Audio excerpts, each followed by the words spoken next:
Fala, senhores, estou Alex, beleza? Para mais um vídeo. Vou fazer uma coisa que eu já fiz algumas vezes, falar sobre um tema político, né?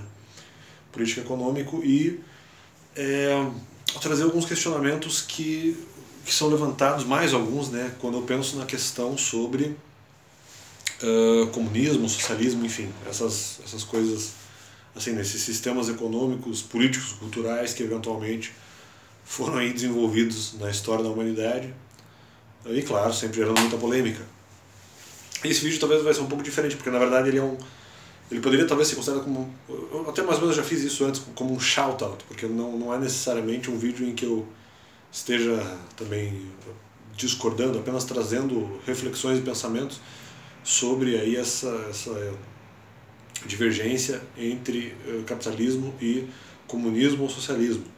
Vou falar um pouquinho de anarcapitalismo, mas acho que não apenas mais por uma questão de compleição de pensamento. Então não que seja necessariamente algo essencial para a compreensão desse vídeo. E dizer que eu eventualmente gostaria até da resposta de algumas pessoas aí da direita, ou dos conservadores, ou dos liberais, porque algumas coisas para mim não estão talvez totalmente claras. Eu vou trabalhar com alguns pensamentos aqui, eventualmente tentar, não sei se tentar problematizar algumas questões, e se eventualmente alguém, de repente, sei lá, Nando Moura, nem sei se vão assistir, ou Olavo de Carvalho, ou Arthur Duval, possam tecer algum tipo de consideração, por isso seria um shout, talvez, para eles, mas não para eles, para qualquer conservador que eventualmente tenha respostas cabíveis nesse sentido. Porque realmente algumas coisas eu não entendo e por isso mesmo eu pergunto. Não é aí a minha matéria de especialidade, claro, sobre a questão econômica da direita, da esquerda, enfim. Então eu digo assim, ter considerações a respeito da lógica comunista e socialista, no sentido de que há cadeias e cadeias produtivas, tipos e tipos, né? Aquela da mais-valia, defendida e citada por Arthur Val em um de seus vídeos de visitas a manifestações e acampamentos, que ele muitas vezes vai lá entrevistar pessoas, até muitas vezes até mostrar como algumas pessoas, ou muitas pessoas ali da esquerda são um pouco desavisadas, não sabem exatamente por que estão se manifestando, não entendem exatamente de maneira profunda a política, não que eu entenda, mas ele vai nessas manifestações, as pessoas estão lá protegendo o Lula e às vezes não sabem do que o Lula está sendo acusado. E em um desses vídeos, não vou lembrar exatamente qual, ele fala ali que a mais-valia, por conta do risco, deveria pertencer ao empregador. Eu já vou tecer algumas considerações nesse sentido, mas vou continuar lendo aqui. Defendido e citado por Arthur Duval, normalmente nas manifestações de acampamento de esquerda que ele visita, sugere que, como o risco é do empregador, ele deveria ganhar mais dinheiro por conta do risco que está tendo por perder tudo. De repente ele poderia perder tudo. Se bem que isso não é necessariamente uma verdade, porque o capitalista poderia estar eventualmente investindo em alguma coisa e ele teria a possibilidade, não, porque mesmo que ele falisse essa empresa dele, muitos capitalistas ainda teriam muito dinheiro guardado. Então, calma. Embora muitos capitalistas podem até ter risco e não perder nada por serem muito ricos já desde antes. Então, se um negócio de risco falir, em que ele possuía ali algum tipo de risco, em que ele investia e muitos proletários trabalhavam para ele, não perderia muito tendo em vista todo o seu capital prévio, né, que eventualmente já teria. Essa já é, de certa forma, uma questão aí, mas essa não é uma das questões mais importantes que eu gostaria de trabalhar. Nem está entre o grupo das mais importantes, essa talvez é apenas uma mera constatação inicial. Então, o empregador, eu digo assim, por disponibilizar local para produção, por ter o risco, por disponibilizar materiais para que o proletário use para que se possa construir o produto final, e ainda vender ou revender o produto produzido. Então, vamos dizer, são 4 itens aí da cadeia produtiva que o empregador estaria, a princípio, dominando, vamos dizer assim, enquanto o proletário só dominaria a parte da cadeia da produção, que é uma das mais importantes, na verdade, que é a própria produção do produto. E perdoe a redundância que eu vou ter que repetir algumas palavras para ficar mais fácil de entender. Ao passo em que o proletário só participaria da cadeia de produção no préstimo do serviço e ou realização do produto, né? Tenha-se em conta, claro que há variações e às vezes o proletário pode participar de mais de um momento da cadeia de produção, eu já vou falar sobre isso. Tenha-se em conta, no entanto, que o empregador não poderia receber compensação pelo risco econômico que ele tem ao investir nessa empresa, seja por ações, ou seja porque ele é o dono da empresa mesmo, o risco econômico pelo qual ele passa, empenhado ou feito, empenhado não no sentido de penhor, mas no sentido de investimento. Então o empregador não poderia receber compensação pelo risco, empenhado ou feito, se não fosse pelo proletário estar trabalhando e estar produzindo. E justamente, pois o produto... então qualquer lucro ou falência passaria também pela mão e participação do proletário. E justamente, pois o produto que resultaria em lucro só teria sido produzido, e o risco teria sido compensado, e o risco tendo sido tomado e aceitado pelo empregador, se houvesse proletários produzindo o que ele deveria fazer nesse caso, o produto final. Se houvesse quem produzisse, para que valesse a pena o risco. Essa é uma segunda questão. Porque sim, o capitalista tem o risco, isso é uma coisa até louvar, o cara teve a coragem ali de arriscar e eventualmente perder muito dinheiro por conta disso. No entanto, ele só vai ter o risco compensado se ele tiver proletário trabalhando. Então, essa é uma primeira questão. Essa é importante, essa é uma questão importante. E eventualmente tem alguma resposta para isso que de repente eu não consegui visualizar. Se você tem alguma resposta para ou mesmo talvez não uma resposta, um comentário para agregar isso, interessante. O que poderia sim justificar a participação maior do proletário nos resultados da empresa, já que sem ele não é feito produto. Evidentemente que não haveria necessidade de CLT, por exemplo, já falei isso, já tem em outros vídeos, no capitalismo, em havendo garantias de bons salários e boas condições salubres de trabalho aos trabalhadores. Boas condições de emprego, ou mesmo até de empregabilidade.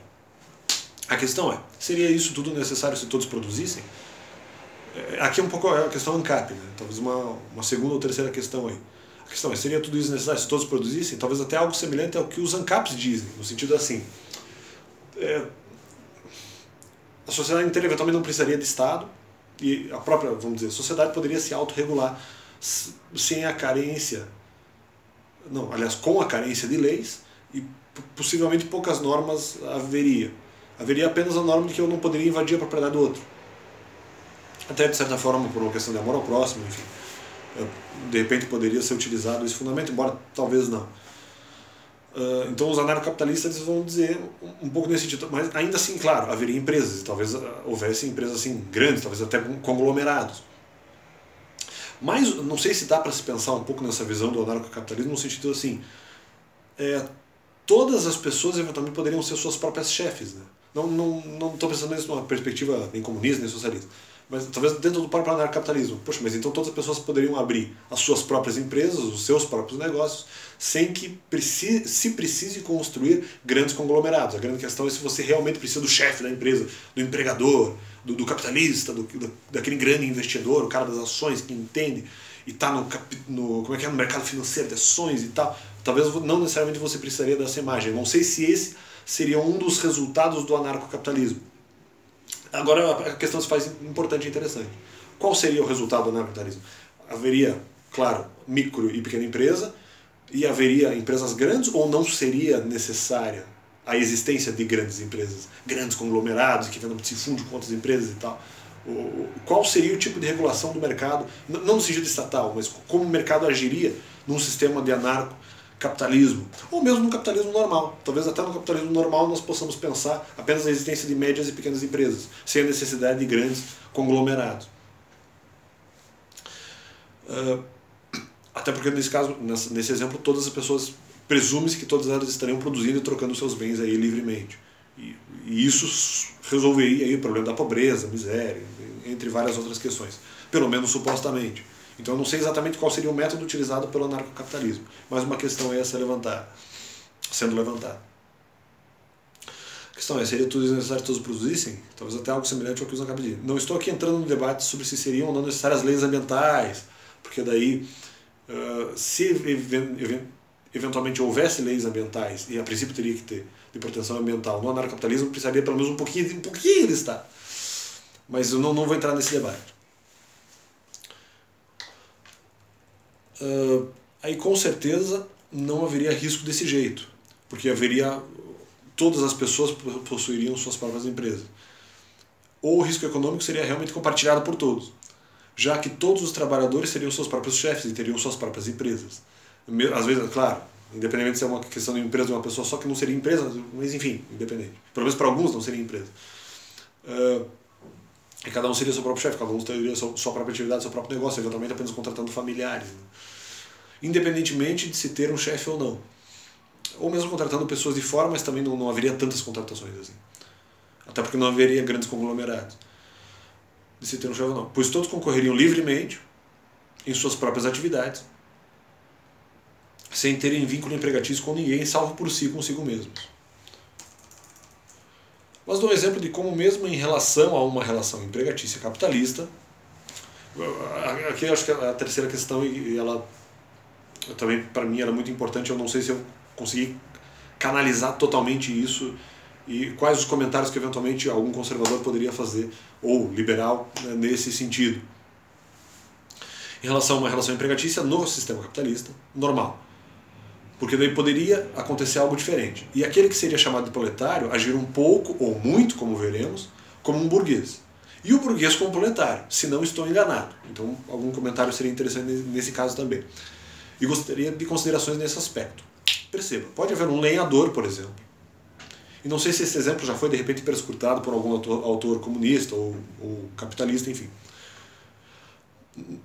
E não estou falando, nesse caso do lenhador, não estou falando sobre os bosques renanos, não esqueça, não é sobre isso que eu estou tecendo considerações aqui. Então esse lenhador específico, hipotético, ele vai ao bosque cortar árvores para vender lenha. Mas não é bem assim. Nesse exemplo, veja que o lenhador corta a árvore. Aqui eu penso na questão da cadeia produtiva. O cara vai, antes de cortar a árvore, para exagerar o exemplo, ele mora em um local que fica longe da floresta ou do bosque em que ele vai cortar a árvore. Então ele se destina ao local, um carro ou a pé, não sei, ou de carroça, de carreto, né? Aí tá, chega na floresta. Aí corta a lenha, se transporta para lá, corta a lenha. O transporte talvez não seja uma coisa de cadeia produtiva, mas se transporta, corta a lenha, transporta eventualmente a madeira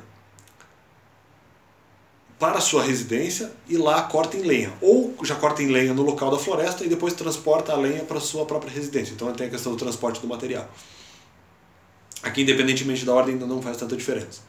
Eu uso até o verbo enlenhar que eu inventei, né? Então ele enlenha a árvore, né? Transforma em lenha a árvore, e depois ainda tem o serviço ali na residência ou na floresta de enfeixar esses pedaços de lenha, né? Então ele faz esses feixes, ele coloca em feixes os pedaços que ele cortou da árvore e transformou em lenha. Claro que isso até poderia já, não necessariamente cadeia produtiva, faz parte ali de cortar a madeira em lenha. Daí ele já coloca num fiozinho ali para dar uma amarrada. Coloca em feixe. Para que então, apenas a partir desse momento, eventualmente apareça de repente uma pessoa que investiu no negócio, para que então venha o burguês capitalista e os venda ou revenda. Mesmo que o burguês tenha investido dinheiro antes nesse lenhador. Mas de qualquer forma ele só vai ter o recurso ou a compensação do risco, não pelo argumento que eu trouxe lá em cima. Ele só vai ter a compensação do risco porque o proletário também decidiu trabalhar. Mas o risco inicial foi do empregador. Então calma aí com a questão, a mais-valia é do empregador. Eu questiono um pouco isso. Porque não tem como você ter a compensação da mais-valia sem o proletário.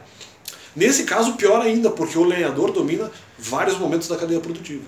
Mais até do que o próprio burguês. Que nesse caso, especificamente, se ele não fez um investimento inicial, ele só tem o último momento da cadeia produtiva, que é o contato com o consumidor final, em relação à venda. Em relação à venda do produto. Veja que o lenhador corta a árvore, a transporta à sua residência, e fecha os pedaços de madeira enlenhados, e fecha para que então venha o burguês capitalista e os venda ou revenda, que seria outra hipótese. Deixo a pergunta no ar. Quem é o capitalista nesse caso? Quem é o burguês? Perceba que o lenhador dominou a maior parte da cadeia produtiva.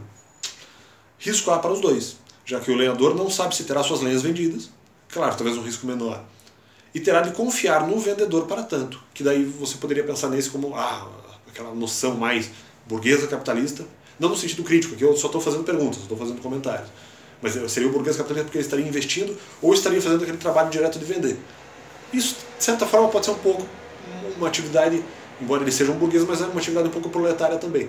E o lenhador também, de certa forma, tem um risco, principalmente se não houve investimento nenhum, ele dominando a cadeia produtiva inteira, em 4, 5 momentos, menos o contato com o consumidor final. e ele não sabe tirar as suas vendas, ele trata de confiar no vendedor para tanto. Mas a cadeia de produção é mais dominada, neste caso, pelo produtor das lenhas, o lenhador. Então, deixo esses 2, 3 questionamentos, um pouco como seria ali a questão do anarcocapitalismo, a questão do próprio risco que era, vamos dizer, natural ao próprio capitalismo, e não necessariamente, embora necessário para o sistema, não necessariamente a resposta ou o mérito maior seria do capitalista só porque ele investiu ou providenciou o material, ou só porque fez a venda, né? Ou mesmo que domine mais em 3, 4 momentos da cadeia produtiva, mas ele não vai ter o risco compensado se não tiver o proletário. Então, e eventualmente o proletário não vai trabalhar se também não tiver o capitalismo. Eu quero saber qual é exatamente essa, entre aspas, zona de equilíbrio. Ou se o anarcocapitalismo teria realmente uma solução para isso, mas é isso aí. Espero que alguém eventualmente possa, de repente, responder o vídeo, dar algum tipo de luz, algum tipo de ideia nesse caso, porque eu apenas trago 2, 3 questões aí que talvez me incomodem nesse sentido econômico. Talvez até aí o pessoal do Ideias Radicais, né? Não sei se de repente só ele que faz o canal sozinho. Acho que não, porque ele tem um pessoal que apoia ele lá, e quem sabe ele possa ajudar alguma coisa nesse sentido, mas também um shout-out aí, seja Nando Moura, Rafael do Ideias Radicais, Arthur Val, Olavo de Carvalho, quem eventualmente puder dar alguma luz nessas questões, eu agradeceria. Então é isso aí, espero que possamos cada vez mais compreender até mesmo questões econômicas. Valeu, Deus é bom!